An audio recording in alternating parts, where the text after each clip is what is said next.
अंजनगावच्या प्रश्नावर खरं तर तोडगा निघालेला. तर तणावमुक्त अंजनगाव होईल. काय प्रश्न आहे, काय प्रतिक्रिया आहे? नक्कीच काल गेले 3-4 दिवसापासून ते संपूर्ण अंजनगाव आणि तसंच जिल्हा महाराष्ट्रावर ह्या गोष्टीचे पडसाद उमटले. परंतु काल SP साहेबांनी जो त्या ठिकाणी मध्यस्थी केली होती आणि पहिल्या दिवशी तो प्रस्ताव केला होता, तो दोन्ही बाजूने त्या ठिकाणी मान्य झाला.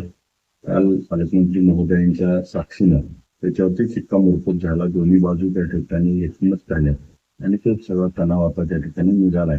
त्यामुळं दोन्ही समाज हे एकमेकांच्या समोर येणार नाही आणि कटुता त्या ठिकाणी कायमची संपेल याबाबत आम्ही सर्वजण त्या ठिकाणी प्रयत्न करू आणि पुन्हा एकदा गावाची जुनागोविंदानं सर्व गाव एकसंघ राहील अशा पद्धतीची भूमिका आम्ही त्या ठिकाणी घेऊ. त्या कालच्या प्रकारामध्ये आपण बघितलं असेल तर गावकरी हे त्या ठिकाणी एकसंघ होते, परंतु बाहेरच्या लोकांनी येऊन त्या गावाची एकी आणि दोन समाजामध्ये वाद निर्माण करणं आणि त्याच्यातून काहीतरी वेगळा प्रकार घडवण्याचा प्रयत्न होता.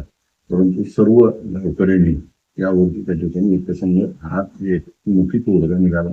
त्यामुळं सर्व पालकमंत्री महोदय असतील त्या ठिकाणी SP साहेबांची खऱ्या अर्थाने महत्वाची भूमिका होती. SP साहेबांनी खूप समन्वयानं ही सगळी परिस्थिती चांगल्या पद्धतीने हाताळली आणि दोन्ही समाजाच्या सर्व घटकांना त्या ठिकाणी खूप खूप त्याबद्दल आभार व्यक्त करतो की आपल्यामुळं हा मोठा त्या ठिकाणी वाद त्या ठिकाणी लगेच संपतो. काल पालकमंत्र्यांनी 1 कोटी रुपये निधी घोषणा केली. आपणही 2 दिवसापासून आपल्या आमदार फंडातल्या निधीची तयारी दाखवली होती. काय त्याबाबत? नाही, पूर्वीपासूनच आम्ही त्यांना भूमिका घेतली होती की महाराजांचं स्मारक हे त्या ठिकाणी भव्य दिव्य झालं पाहिजे. मी माझ्या आमदार फंडातला काही 10 लाख रुपयाचा निधी आम्ही आपल्याला देऊ आणि त्या ठिकाणी सुशोभीकरण करू.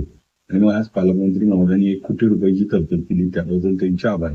त्यामुळं या स्मारकाला भव्यपणा त्या ठिकाणी येईल अशा पद्धतीचं काम त्या ठिकाणी झाल्यामुळं भविष्याच्या दृष्टीने हे स्मारक या गावाचे अंजनगाव खिलोबा हे खिलोबा देवस्थानाच्या नावानं जसं ओळखलं जातं त्याच धर्तीवरती शिवाजी महाराजांचा हा स्मारक म्हणून देखील त्या ठिकाणी दोन्ही समाजाची आज त्या ठिकाणी एकीचं स्वरूप म्हणून या दोन्हीकडे बघण्यात येईल. काल रात्रीची तोडग्याची बैठक झाली. त्या बैठकीमध्ये आपण उपस्थित होतो. चर्चा सुरू झाल्या की काही यामध्ये राजकारणाचा भाग झाला का? नाही, याच्याकडे राजकारणाकडे न बघता यामध्ये तोडगा काढणे आणि मी गेले 2-3 दिवस झाला आपण बघितलं असेल गावात बसून सर्व दोन्ही बाजूच्या चर्चा करून एकत्रित करणं, सगळ्याला समोपचाराने घेणं. मग पालकमंत्री महोदय त्या ठिकाणी भूमिका घेत आहेत. मग त्यांच्याकडे त्यांना पाठवलं, परंतु मी गावातली परिस्थिती त्या ठिकाणी हाताळणं आणि तिथं पुन्हा कुणीतरी काहीतरी घेऊ नये म्हणून मी गावात बसून त्यांच्याशी समन्वय केला आणि त्यांनी त्या ठिकाणी त्याचं एकमत केलं. महत्वाचा मुद्दा आहे कुणी मिटवलं, का मिटवलं ह्याच्यापेक्षा मिटणं हे महत्वाचं होतं आणि पालकमंत्री महोदय SP साहेबांनी खूप चांगली भूमिका त्यामध्ये घेतली. त्या दोघांचे खूप खूप आभार मानतो मतदारसंघाच्या वतीने.